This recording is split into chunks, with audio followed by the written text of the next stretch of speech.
And now, as promised, the premiere of a new regular segment here. Our number one story tonight's WTF moment. It is not that she is wrong on the issue, though she is. One thing all sides can agree on, there are many wrong on the issue of gay marriage. Also, there is one fact that has completely vanished from the Carrie Prejean experience. She was asked. She didn't just stand up there at the Miss USA pageant and cut off Perez Hilton in the middle of a question about breast implants or nuclear fission and start shouting, "I only believe in opposite marriage." She was asked. But this is no longer about her opinion, it's about her.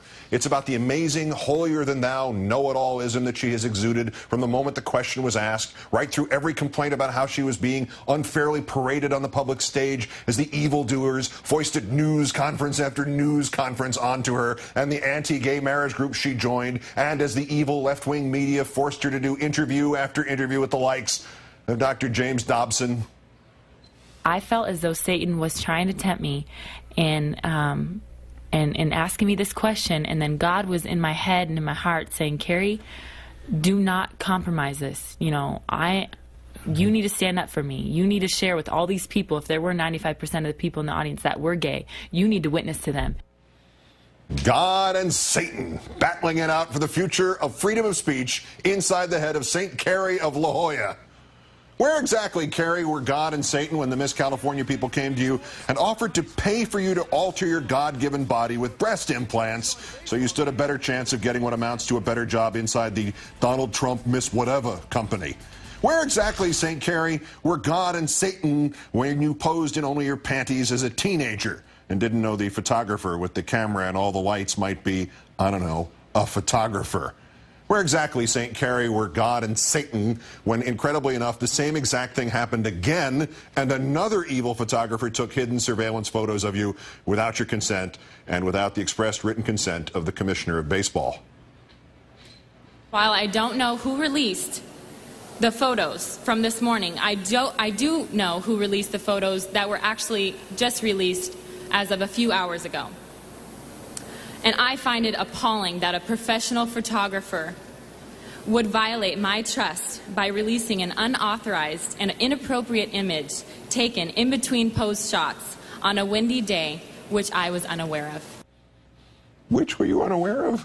The windy day, or the photographs, or the photographer? And imagine this, somebody in the modeling business violating somebody else's trust. And St. Carrie, in the unauthorized and inappropriate image taken in between posed shots, you're looking right at the camera twice. And exactly what was up with that wind?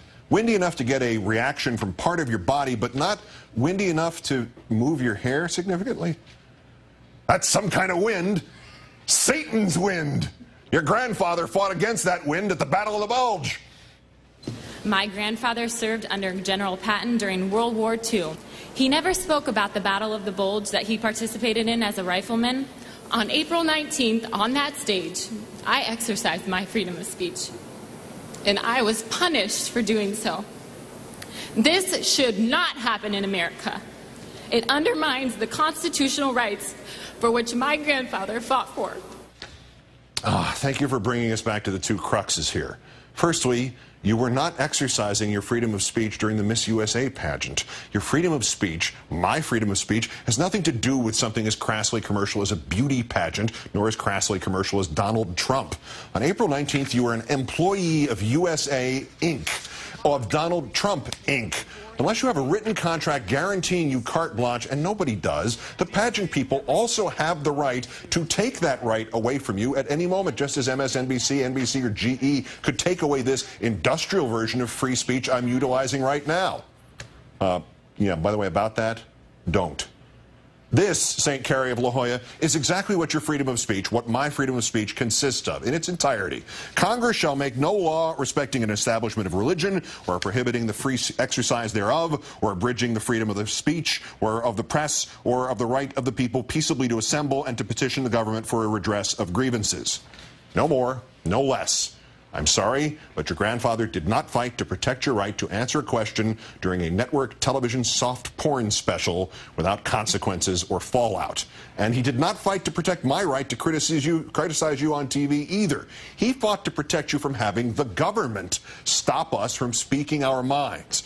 If you want to extend that to protecting you from having your employers stop you from speaking your mind, I advise you to join an entirely different political action committee. Because if your National Organization for Marriage suddenly decides that people with breast implants also shouldn't be allowed to get married, and for some reason you disagree with them, they won't have to honor your freedom of speech either. Now, the other part. Let's listen to the second half of that last answer again. On April 19th, on that stage, I exercised my freedom of speech, and I was punished for doing so. First of all, crying in a beauty pageant? There's no crying in beauty pageants. But how exactly were you punished? The Miss California people say you were entered into that contest under false pretenses. They claim you're in breach of contract, that you posed semi-nude and more semi-nude while claiming you hadn't. They say you violated the rules by joining a political organization, and they say you have not been showing up for your contractually obligated appearances as Miss California. So naturally, you got fired. Wait, she didn't get fired? Carrie will remain Miss California.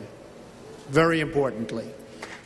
So after all this, Donald Trump, who never compromised a dollar for the sake of a principle, did not suddenly kick this publicity-generating machine to the curb. And still she thinks she got punished. Oh, she assumed she didn't win the pageant because of her answer. So, that wasn't an election. It was a business decision made by a bunch of employees about another bunch of employees. They weren't electing a new pope over there. They were just expressing their corporate freedom of speech, Carrie. What the...